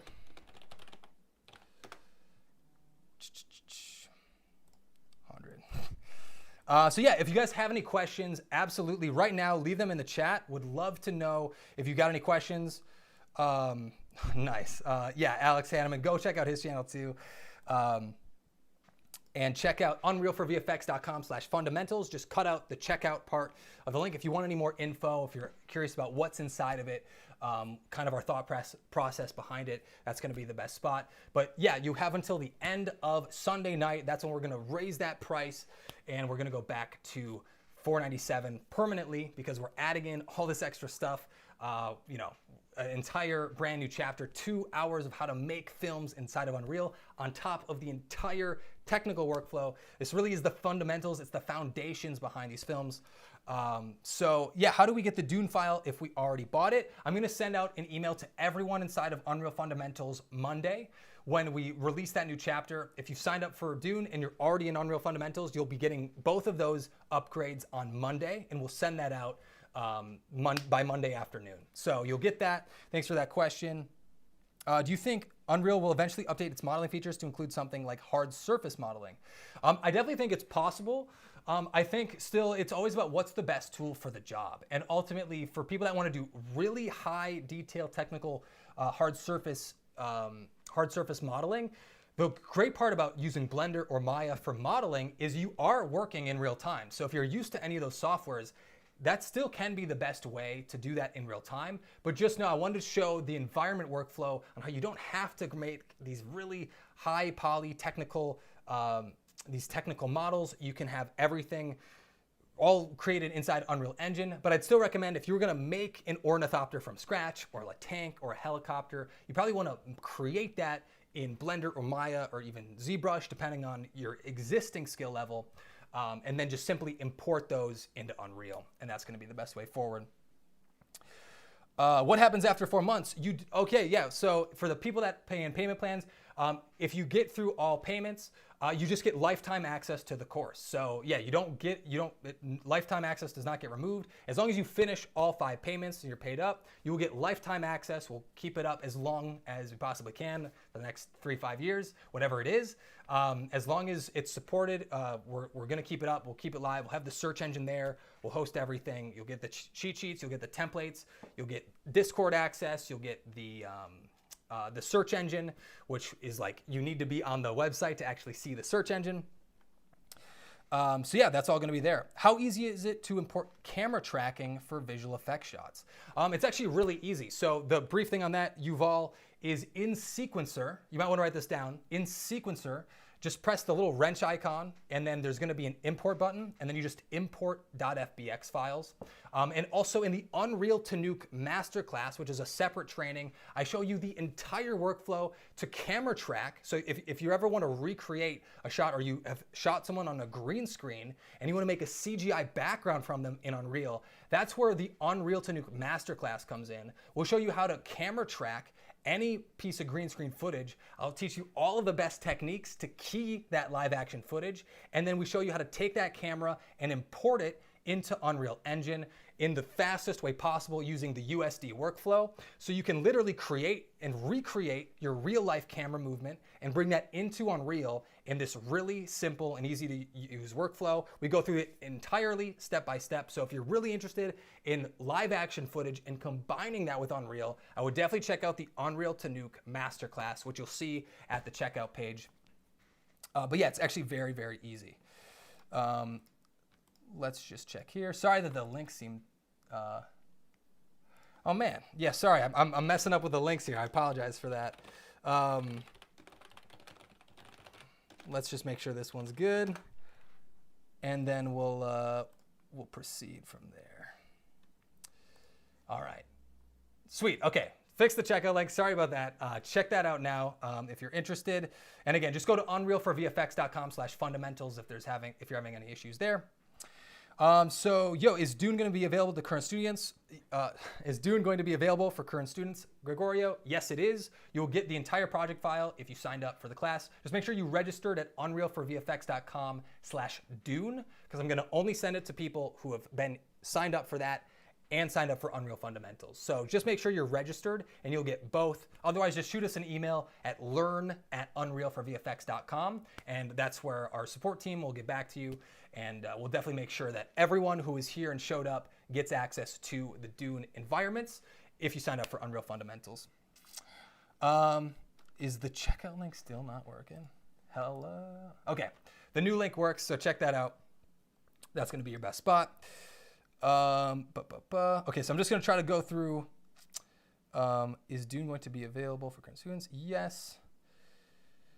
So the Dune project files are just for people who sign up for Unreal Fundamentals in the next 48 hours. So it's for the people that showed up today and signed up for Unreal Fundamentals. I want to give you as much as I possibly can and just give you the complete filmmaking toolkit all in one place. So if you really want to go to the next level, that's going to be the best way to do that.